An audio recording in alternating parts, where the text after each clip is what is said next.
I always wanted to do something with immigration. I'm very active in the community and I do a lot of projects, but there wasn't something that like spoke to who I am and where I come from. And a major passion of mine was immigration. And another big part we have would be the story campaign. Just to have the stories published is probably like we hope it's inspiration or I guess motivation for other immigrants to know that people have struggled and have gone through these difficulties, but look, they came on the brighter side and they're living off their dreams and they have successful lives here.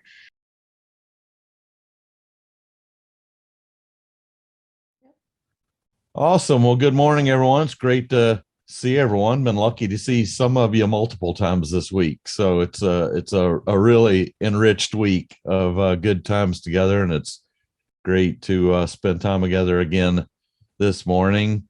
And I was fortunate to be introduced by Mike Meyer, who's a great friend and also on here, to two really inspiring people that are off on this amazing launch to their journey already at a really young age at doing things. I mean, when I was in high school, I was just doing stupid stuff.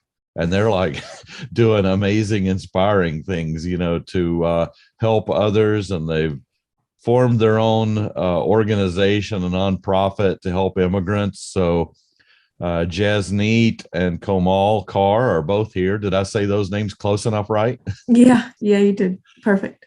And so good morning, Jasneet and Komal. Why don't you take turns and introduce yourselves? Then I want to go way back and talk about your parents' entrepreneurial journeys and some of the courage that they faced as they left and went to a new land, and some of the reasons why that you've told me. I think a lot of folks just don't know here in the U.S. about India and where you come from and what inspires people to seek and yearn for freedom and to make their way here, and some of the things you've learned from their journey. So who wants to start? Who's up?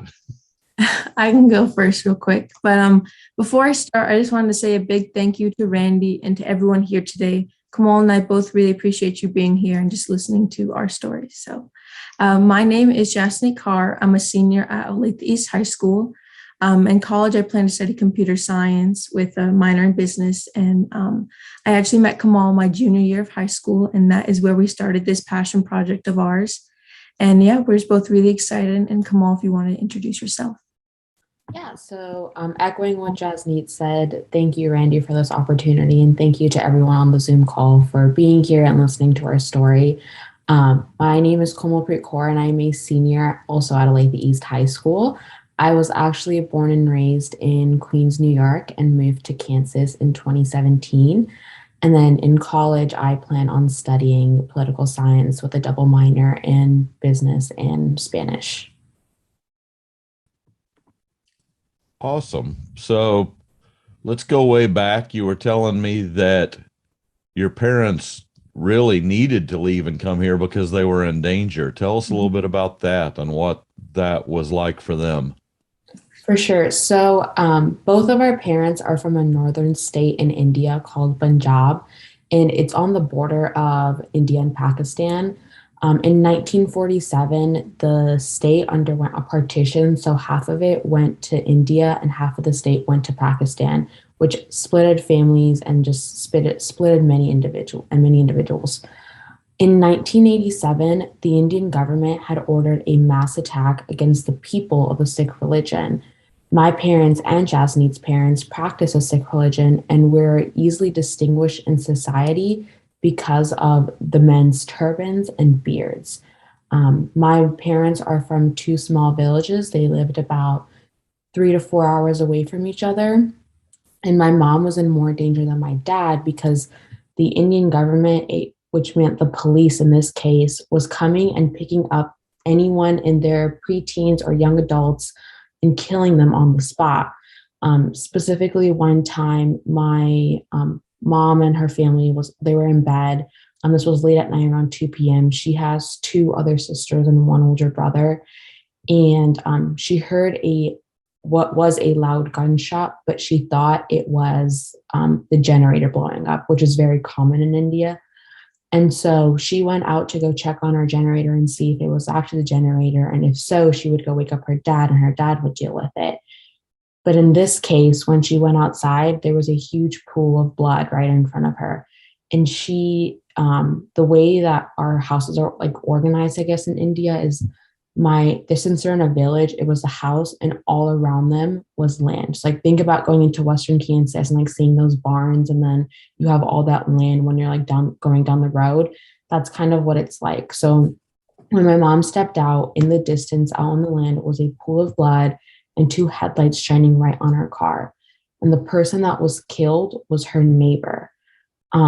And so she didn't say anything at the fear that if she said anything to anyone at that moment, the police would come after her family and her brother that was also in the preteens. And so she went back to bed. And then the next morning, when everybody woke up, she told the neighbors and was like, this is what happened. But also the next morning, there was no evidence as to where he was, that pool of blood, where they took him, nothing. He wasn't even there. So that was my maternal grandparents' kind of breaking point to say, okay, we need to send her away because she was the only one that went to college. And so she kind of had the most potential out of all the siblings because the rest did not go to college. So that was my mom's breaking point. And they sent her to New York. During all that, my dad was in a different village and his parents were in fear because of his age. Nothing specifically had happened in their village, but when you go out, if you're like simply going to get groceries or simply just walking down your village or whatever, you're in danger no matter what. And people stayed locked in their homes at all times. So my paternal grandparents were like, okay, we need to send him away because he was the youngest and he had 5 other older siblings. So they sent him to Europe, and my dad was like town hopping in Europe, which sounds really fun, but not in that circumstance. So he went to like Greece, UK. I don't even know the places he went, but he would tell us so many stories about just the different things he would see. I mean, my paternal uncle followed soon after, and they kind of were in different ends of Europe, but had no communication. So nobody knew where anybody was. My grandparents didn't know if their kids were safe, if they reached where they needed to go. Like there was just no communication back then. But eventually, after town hopping in Europe, my dad made it to America, and my mom and dad are an arranged marriage. So they were arranged back in India, and they knew they were going to come to New York together. So when they finally reached there, they were in a small apartment in Flushing, and they were in a really dangerous part of Flushing. And so when they had their first kid, my older brother, they moved to a safer part of Flushing. And then I was born, and then we moved to Kansas.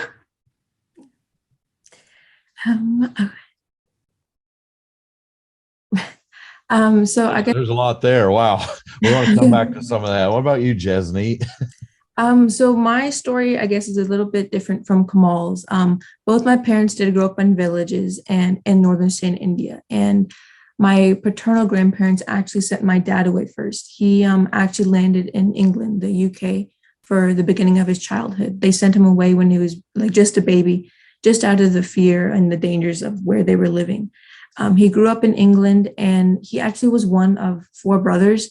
So he and his oldest brother actually went, but then the 2 remained in India because they couldn't afford to send all 4 at once to England.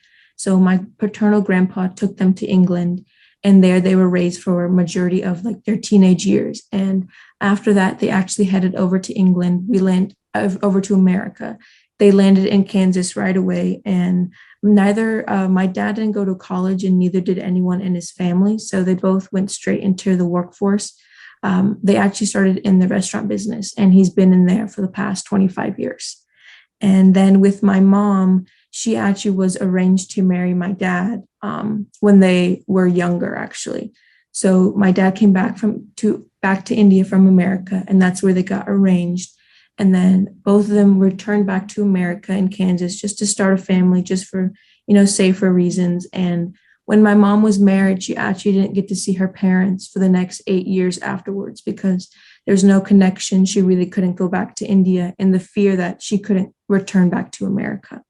So the past 8 years, ever since like 1990 to like 1998, my mom had to stay in America with my dad. And she didn't go to college either. So she went straight into the labor force. And just throughout those times, it was a really difficult time in their lives just because they didn't know any of the language. They didn't have any support here in America established. And they were just trying to find their way around and just to start a better life for their future family. And one of their main priorities was actually to send money back to their home country. They really didn't care what their financial life looked like here. They lived in a really small apartment and house in Kansas City, Missouri. But their main goal actually was to provide relief and money back to their family in India so they could live a better life there. And yeah, after the 8 years, my mom had her first kid, my older sister. She's in college right now. And then she had me 2004. And then my youngest bossy sister in 2009. You both have mentioned today and told me when we met, you mentioned arranged marriages, and right now you're enjoying your high school experience and planning for college. And you told me in India you'd already be married. Yeah. And that's so foreign to us here. It's like something from a movie. But how does that work over there that you would have been married? I mean, you told me that over there you really had no rights. So the stereotype is that girls are less than men back in India, which kind of still lives. And so girls were supposed to go to school for a few years. And then when you turn on 18, you need to start learning like how to cook and clean and take care of people. And then right after like you get into the swing of those things, you take over your mom's job and you start doing that for your mom. And then once you can do that, you're going to go get married because what else is there for life to you? That was the mentality. And so Jasneet's mom, I believe, got married when she was 19, 20. Yep. She was 19. Yeah. Yeah. And my mom got married later just because around like 23, just because they were in the process of coming to America. So that's the stereotype. That's just what they see. Your girls aren't supposed to go to college. Primarily, I come from a family, and majority of people from our state come from families and their fathers are farmers. So men primarily do all the work, and then women just take care of things at home. So that we were going to get married into those families where the son does all the farming and the woman do all the taking care of stuff at home. Our parents were completely different when they moved here.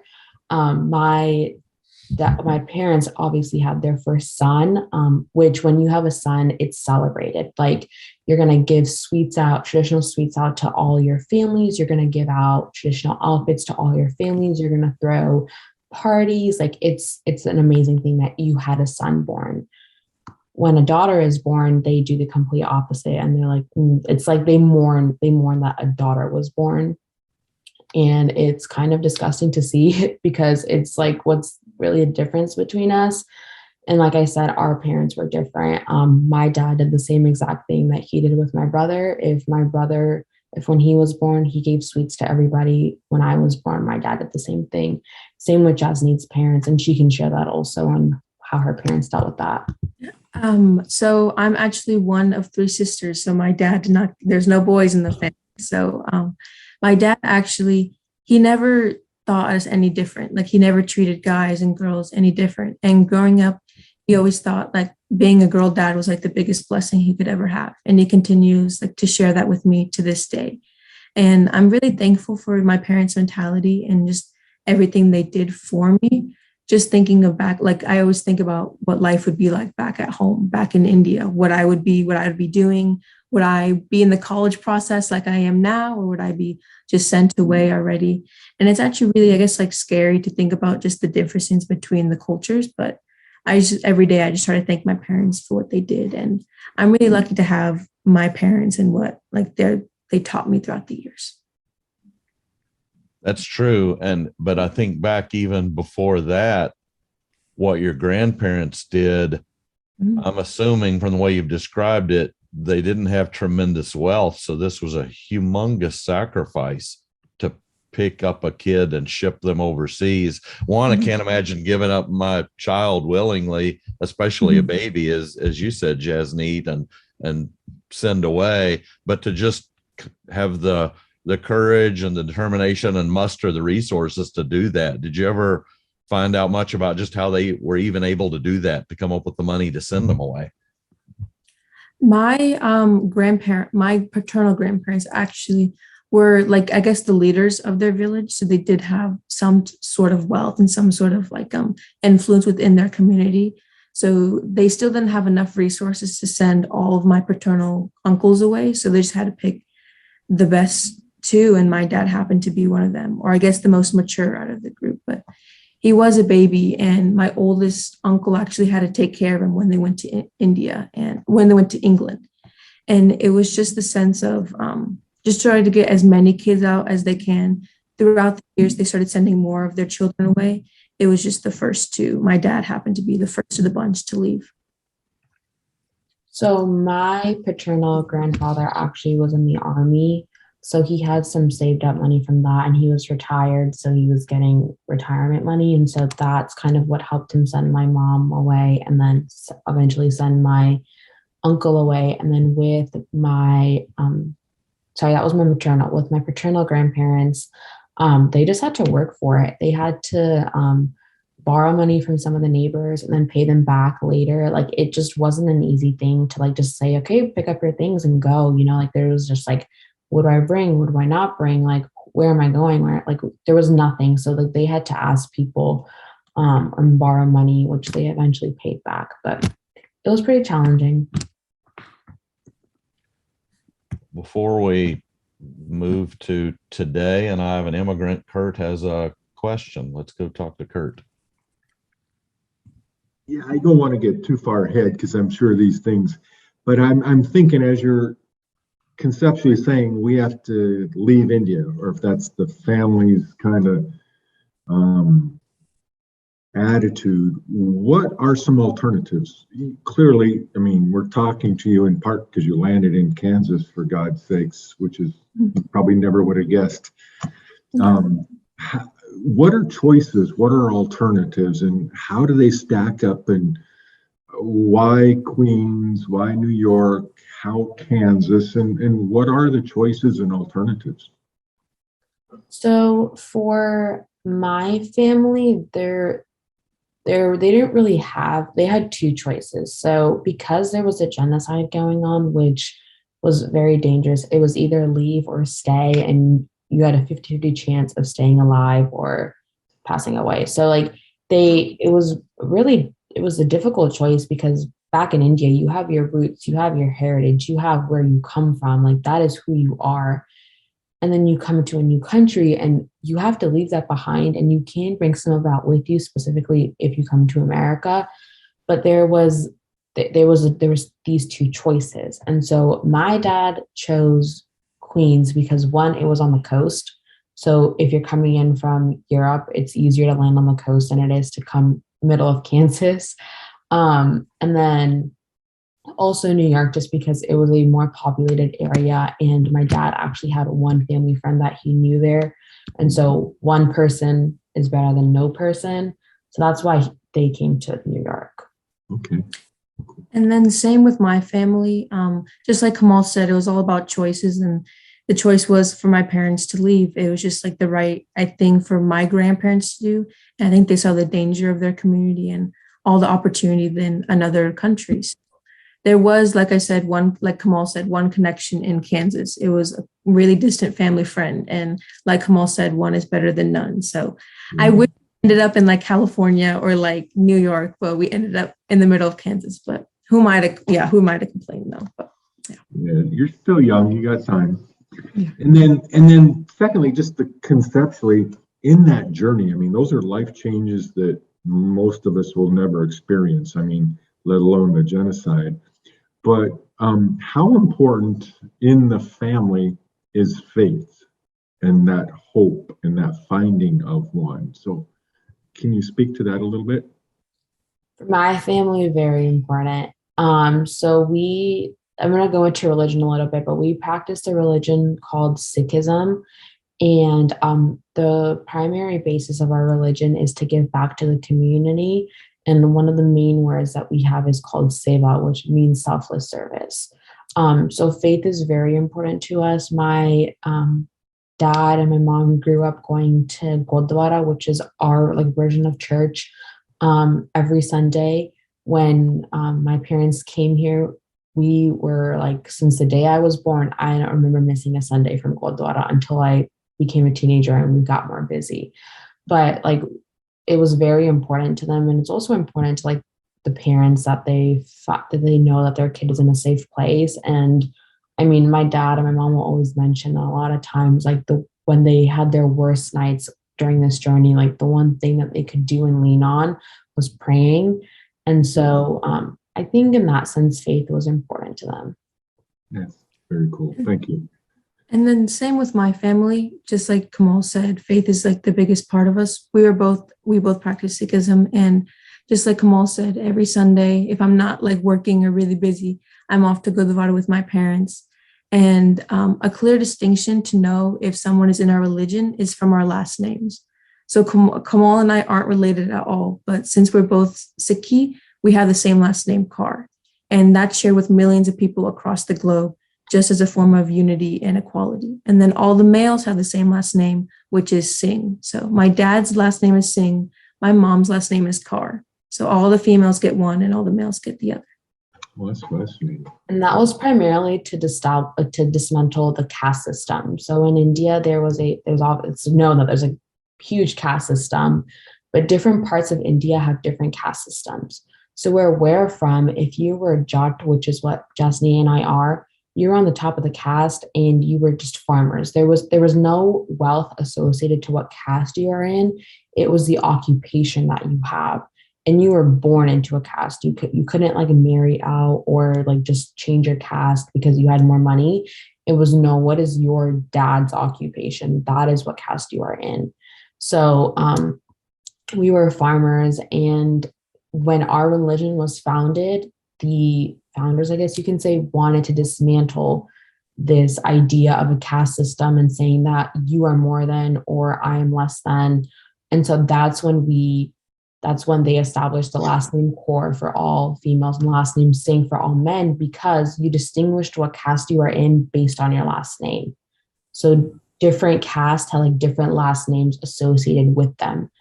And that's how you found out like what caste you are in. And so that's why the last names of Kaur and Singh would dismantle that. And then Kaur translates to princess, and then king translates to king. So it kind of means that, no, you guys are all of nobility. You all are great. Like, there's no difference between everyone.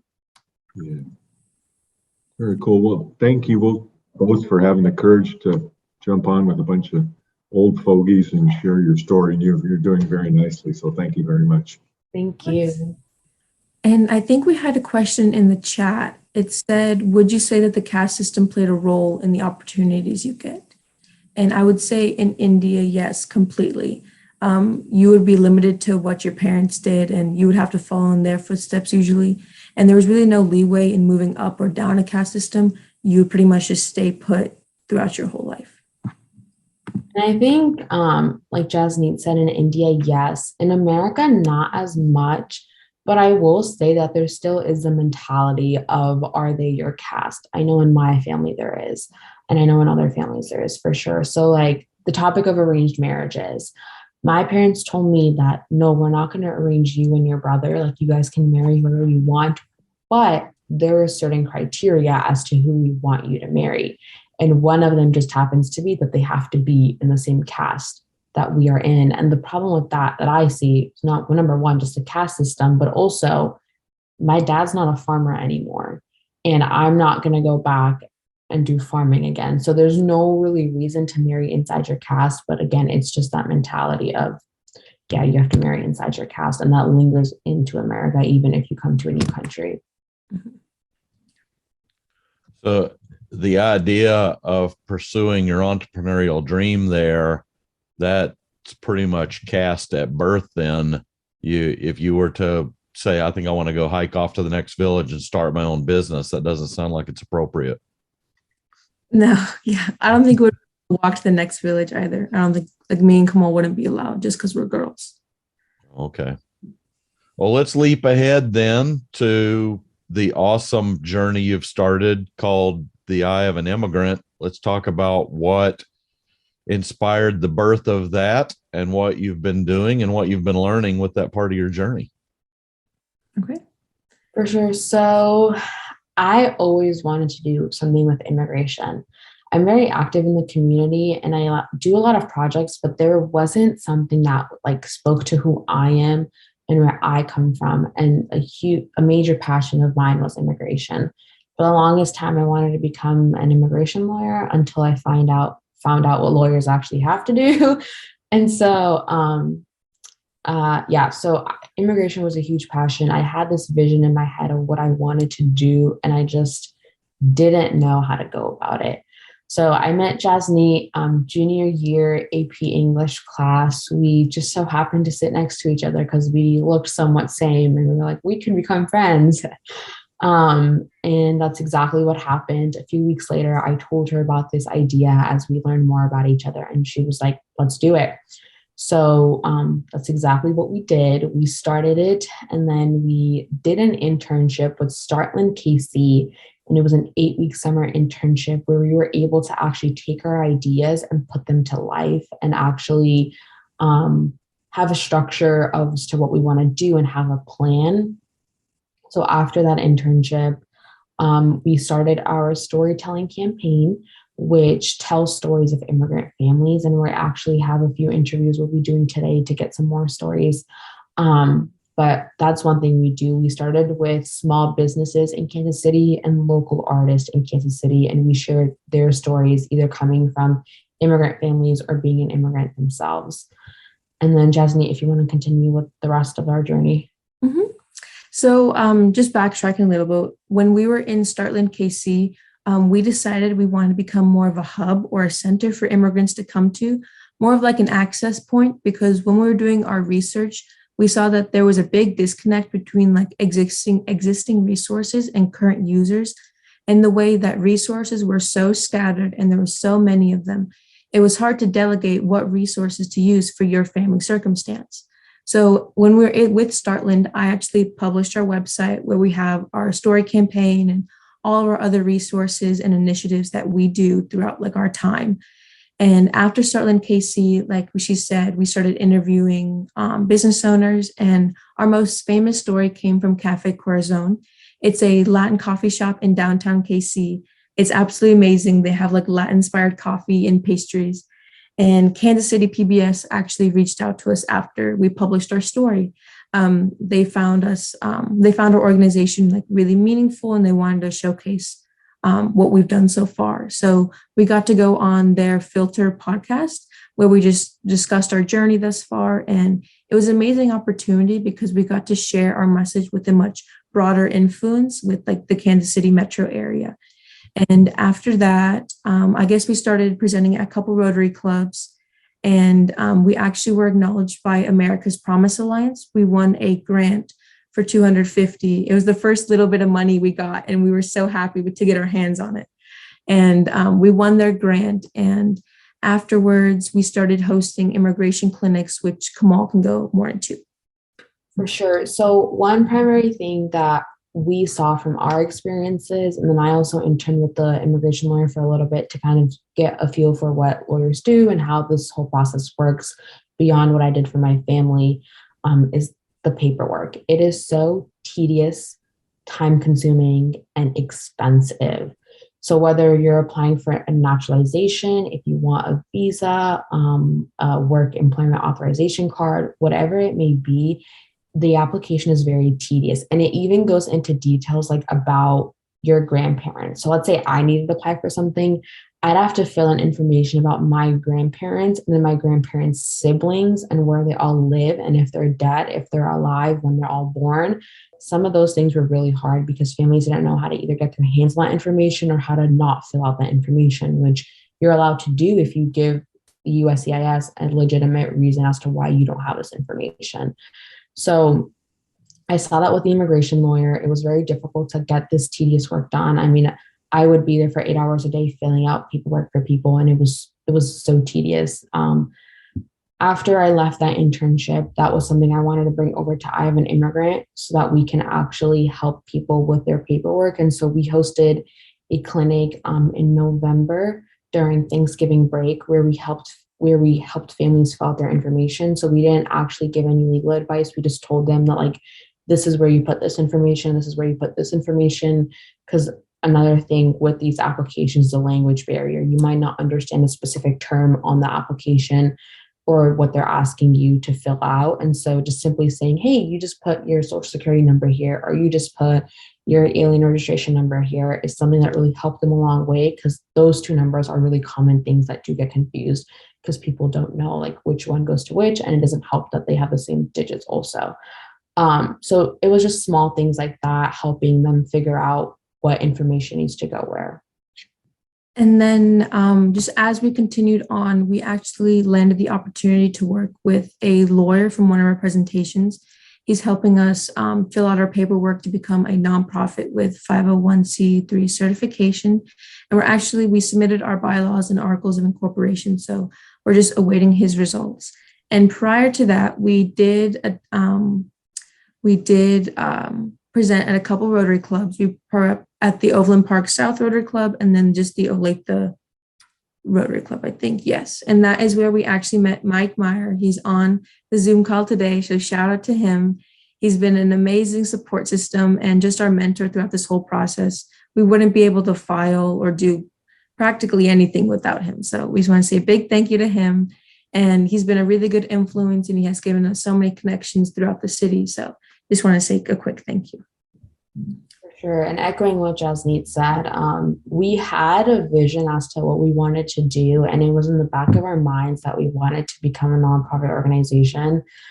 But it was like, okay, so we need to do our articles of incorporation, and we need to do our bylaws and all this and that. And we're like, this is just so much work, and it's just something we don't have time for right now. So we're just gonna like put it off till like this summer. And when we met Mike, he was like, yeah, no, you're not doing that. Like, that's not happening. So he gave us the resources to help us actually get that stuff done. And then we met the lawyer, and it was perfect timing. And so we were able to file. But even more, like, we're meeting with him later today, and he gives us so much information on like what our next step should be, because again, he has a charity of his own, which helps a lot for us to see how he does things and kind of just have a vision as to like what we want our organization to be and our charity to be. So thank you. Yeah. And we talked about this a lot when we were together of, creating this place where people could come for resources. What did you learn from your own parents' journey of coming here, knowing no one, not speaking the language, and not knowing the resources? What would have been helpful to them, as they reflect back, that shapes what you're trying to do today? I think one would be assistance with the language barrier. When you come straight out of a new country and need to file paperwork, that would be difficult. Like, imagine having papers in front of you in Hindi, like you would have no idea what to do, so it was very difficult in that sense. Luckily, they knew some English because it is in the curriculum in India. So they were able to use some, but one, having access to someone that can help with the language barrier, and two, having a lawyer. You have no idea how to go out in New York City and find yourself specifically an immigration lawyer when you know one person. So I think that was another difficulty. And then also just having resources as like, where can I go work? Where can I put my kids into school? Just small things like that would have helped them with like a lot of the stress that they had to undergo and take on. And another big part we have would be the story campaign. Just to have the stories published is probably like, we hope it's inspiration, or I guess motivation for other immigrants to know that people have struggled and have gone through these difficulties, but look, they came on the brighter side and they're living off their dreams and they have successful lives here. So I think that would be the biggest thing. Just seeing someone else succeed is, I guess, a comfort in some side when you're especially like struggling with financials and things like that. If you can read someone else's story, you can connect with them and relate to them, and hopefully that'll motivate you in all your future endeavors. Let's go to Nabal. Thank you, Randy, and thank you, ladies. It's so very, very nice to meet you. I really appreciate hearing your stories. And as an immigrant, I landed in America when I was 13, which was a couple of years ago. I'm curious, as you're interviewing all of these immigrants, what are you seeing as some of the core traits for success? Because I saw that in my own immigrant community when I moved to America, and I'd love to hear what you're seeing as what spurs them forward and how do they achieve the success that they do. Definitely say resistance and hard work. You will never meet an immigrant family that is not resistant to any barriers thrown at them. Like the amount of times my parents could have just been like, okay, we're done. We're going back to India. Like this is not working. Numerous amount of times where they could have just given up. But they, throughout the whole process, I have to say my parents were so resistant with everything that was being thrown at them. My mom didn't see her parents for over 10 years. I still remember the day that she got the green card in the mail. She was coming to pick me up from school, and we walked everywhere in New York City. So she was walking to pick me up to school. She was on, this was like 3 o'clock. She was on the phone with her parents in India. So it's midnight over there. And she had a piece of paper in her hand. And I'm like, Mom, what's going on? What's going on? And she was like, she was shaking. Like it was something that, like, it was the one card that she needed to go back to see her parents. She was shaking. She was crying. She was on the phone. And I'm like, is this happy? Is this sad? Is this good? Is this bad? Like, well, what's going on? You know? And this was 2013. And when we finally got home, she's like, I got my green card. And I'm like, what's a green card? And I'm like, is it just a green card? Like, what's a green card? And she's like, no, that means we're going to India. I'm like, what? India? And it was not even something that ever crossed my mind. Like, we're going to go back home. Like, that's an option. That's a thing. And then she called my dad. He was at work. My dad came rushing home. He called his family. And it was truly one of the happiest days of their lives because they were able to go back home. And so throughout that time, the financial barriers were like just like family problems going on back home, just anything that was thrown at them, they always rised above. And it was with resistance and with hard work. When we moved to Kansas, my mom worked 2 jobs, over 40 hours a week, and my dad worked at night. I barely saw him. He just, in beginning of 2022, he just changed to day shifts, which changed my whole family's life because now we actually get to be a family on the weekends. So my mom worked 2 jobs, my dad worked all night. And the main reason was to put my brother through college. And my brother graduated in 2021, and then we bought our house in 2020. And those were their 2 biggest goals, to have their kids go to college and to actually have a place to call theirs. Because in New York City, the house that we have like right now, which is just like a typical 4-bedroom house, would probably be around like 2 million, 3 million. Yeah, not possible for my family to buy. So definitely would have to say the resistance. No matter what, they will always rise above. They will put in the hours that need to be put in, and they will do anything and any means to make sure their kids are happy and there's food on the table every night. If I ever want something, the answer is never no. It'll be like, you'll get it, and it'll always be a surprise. But they will do anything and everything just to put a smile on our faces, and it means the world to us. And I would say for my family, resistance and hard work, of course, but I would say like joy and gratitude.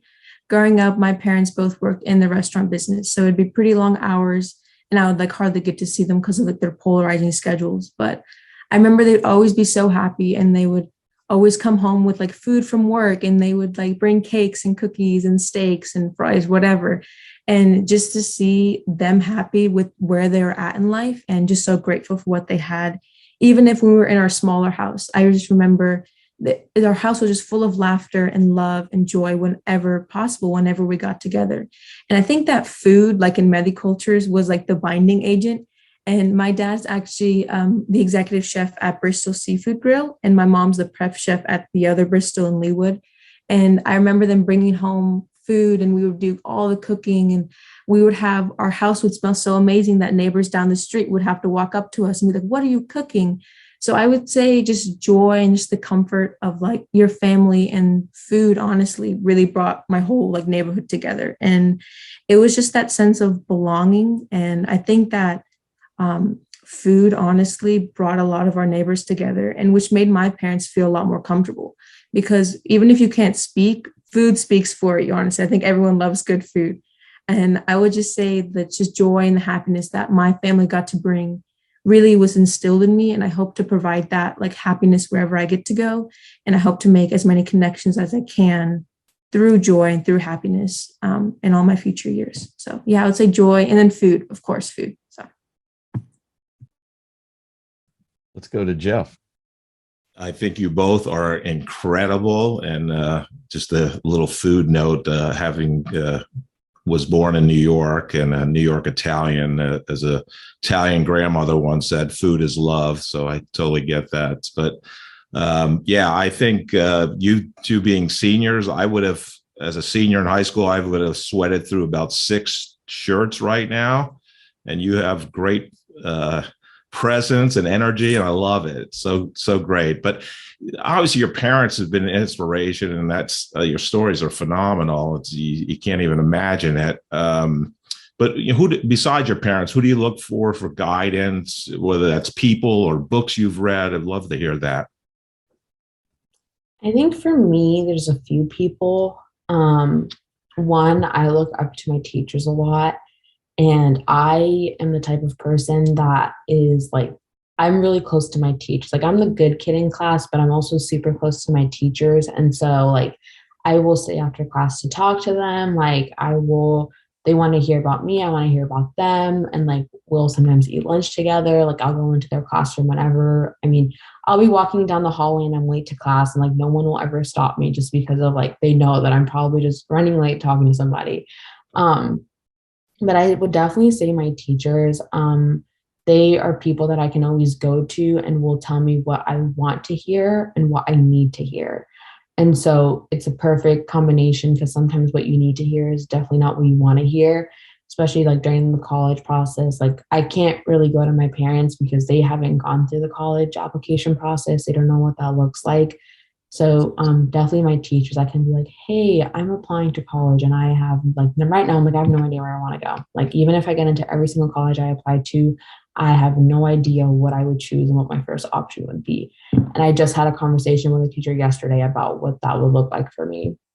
And that's one person. And then two, I'm definitely going to put Mike on the spot here, but I would have to say Mike. He's someone that I can go to and he'll also tell me what I want to hear, what I need to hear. But it also means a lot to me to like have somebody actually guide me and tell me what I need to do when I have no idea what's going on around me. So I would definitely say my teachers and Mike, and like, we can always text him and he'll give us like the right answers, like what we need to do. Like, he'll always have the answer. So it's just really nice to have an adult that you can go to and call a friend. And also he's a great mentor. And I would just have to say Mike as well. My parents, and they're always super busy. And like I said, they didn't go through the college process themselves. But I would say Mike's always been the person, like my go-to person I can just talk to about anything. And he's a really good listener in a sense where he'll like take what we said, take it with, like he'll absorb it and then take some time and then respond. And his responses are always really insightful and helpful. And I feel like he's like just a really good friend. Like, I can walk into a store and he'll just like we can talk for hours at a time, which probably isn't good for his business, but I absolutely just love talking to him and taking him away from all his work he has to do. But I would have to say Mike, and just my managers at work. I work at Shields, and there everyone is super bubbly and kind, and they just help me through everything I need to. So yeah, I would say them. That's great. Mike says he's going to cry. I think I'm going to cry, and I'm not even involved in it. Thank you. Are there any? Yes.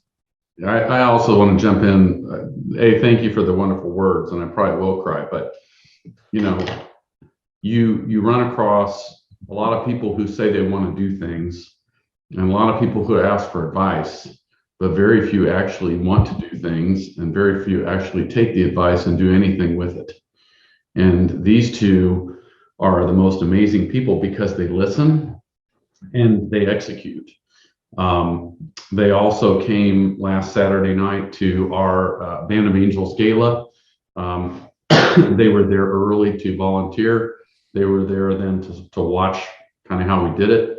But then they were there stacking. They went and changed out of their gowns and put jeans back on and were stacking chairs and cleaning up the venue and moving trash.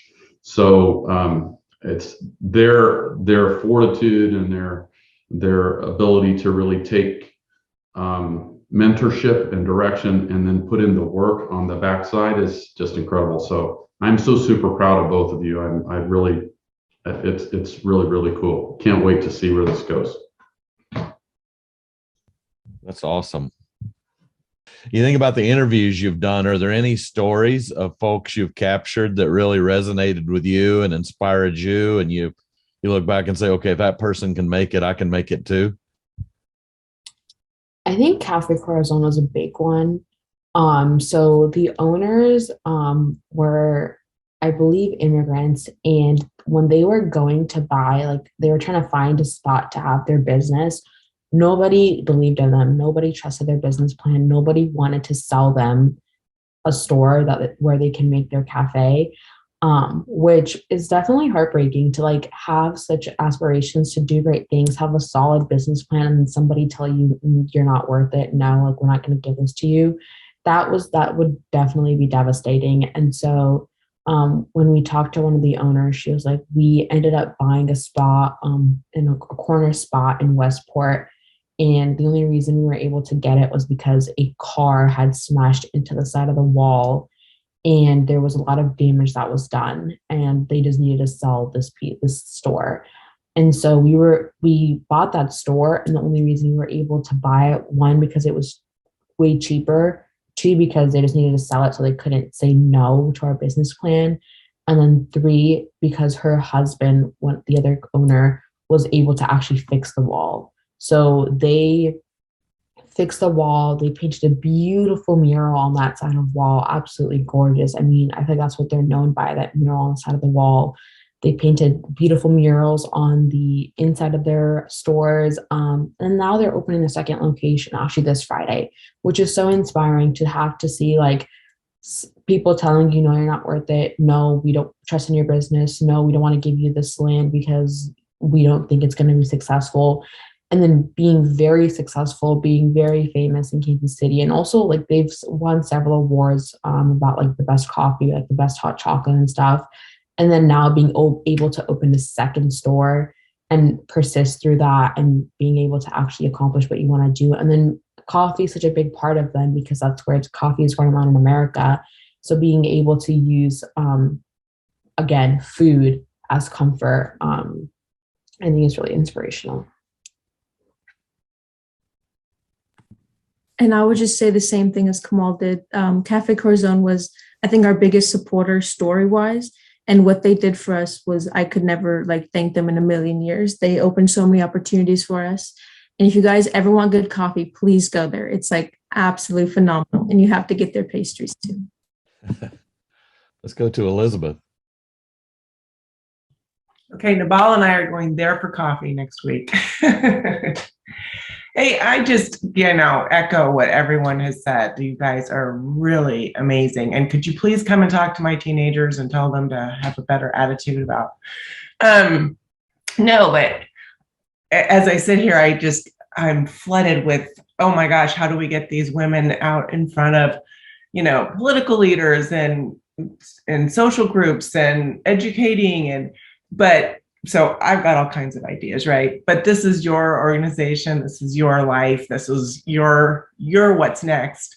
So I just love to know a little bit more about where you do see yourselves going with the organization individually. Obviously, you've got college, which is a fantastic experience to embrace. But have you done any of that visioning?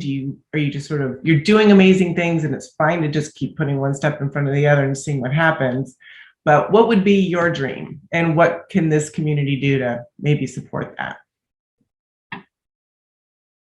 So I think down the road, once we get our 501c3 certification, we want to start help paying for the paperwork. I didn't mention this earlier, but if there's a typical family of four, the filing fees for one person would be about $1,000, depending on what you want to do. That's like the typical median. And then if you need a lawyer, then the lawyer, depending on the lawyer you hire, they might charge hourly or they might charge based on your case. So around $6,000-$7,000 for a family just to submit their paperwork and not even get it, just submit it. And then if they deny it, you don't get the money back. It's gone. So I think one primary goal for us would be to help pay for those that paperwork and those filing fees. And then if the lawyer is needed to help assist with that. And then right now we are in the process of actually developing our board. So when we submitted our articles and our bylaws, we needed to establish some board members, and we are in the process of recruiting about 7 to 8 board members. And that is just one of the biggest things that we're focusing on right now, so we're able to actually successfully accomplish these goals that we have laid out. And then Jasneet, if you want to add something to that. And just like while you were saying our college experience, we are both seniors and we're both actually in the process. We get our decisions in March, so I just can't wait to find out. I'm dying to find out where I'm going to end up. But we applied to most of the same colleges in the hopes that we'll end up together.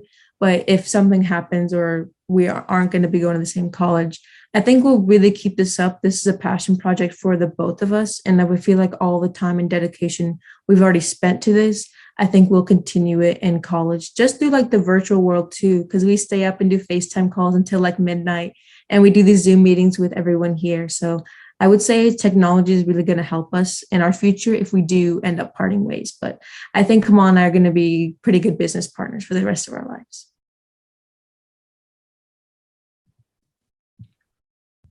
Well, I don't know how the journey brought you to Kansas, which I probably think is better than Kurt alluded to, but but it's awesome that you're here. I'm glad the journey brought you here.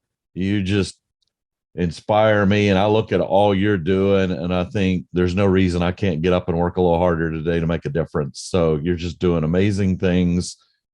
You got a tremendous future out there with both individually and this organization you've built, and I know you're going to have a positive impact on people's lives, and I know you've had a positive impact on this group today. I just see so many people are inspired by you sharing your story, having the courage to share you and your family's stories and your journey. And there's a lot we can learn from you guys about resilience and grit and toughness and perseverance and caring about others. So thanks for spending time with us. I loved it. Can't wait to see where this goes. Your site, I know Mike copied in here. If anybody wants it, it's in the chat. theeyeofanimmigrant.org, so folks can go there to learn more. And is that the best place for them to contact you? Yes, all of our contact information is on our website. And just quickly, I want to say thank you to everyone on the call for, again, being so supportive and for all your kind comments in the chat. It was very sweet of everyone to listen to us and be so supportive. And then also, if anyone knows of any opportunities for us to speak in front of other groups and get our message out, we would love to do so. And so once again, thank you so much for your kind comments. This was very sweet of everyone, and we really appreciate it. Yeah, just thank you again. I really appreciate you guys taking this time. I know it's pretty early in the morning, 8:30, but thank you so much for being here. We really appreciate you hearing us out and for everything today. So thank you again. And thank you to Randy as well for setting this up. We both really appreciate it. Awesome. Well, you guys have a great weekend. We'll see you all soon. Okay. Thank you, ladies. Bye. Bye. Thank you so much.